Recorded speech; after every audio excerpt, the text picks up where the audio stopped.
Sinabi dito ni John Magno, non-verbatim ito po yung pagkakaintindi ko, na kung makakatanggap ka daw ng ayuda para pumirma doon sa People's Initiative, hindi daw po vote buying ang tawag doon. Ang tawag daw po doon ay incentive. Ito lang masasabi ko dyan sa sinabi ni John Magno. John Magno, kung ikaw ay pipirma para sa isang kasunduan na maaaring makapagpabago ng kinabukasan ng isang bansa, nakakatanggap ka ng kapalit ng pirma mo, hindi ba suhol ang tawag doon at hindi incentive? Ikaw naman, parang pinabango mo pa yung term. Then she went on explaining kung bakit daw kailangang baguhin ang ilang parte ng Constitution.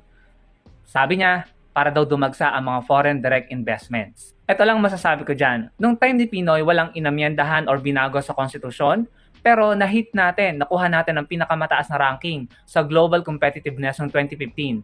Rank 47 po tayo at kung hindi po ako nagkakamali hanggang ngayong 2024, yan pa rin yung pinakamataas na ranking na nakuha natin.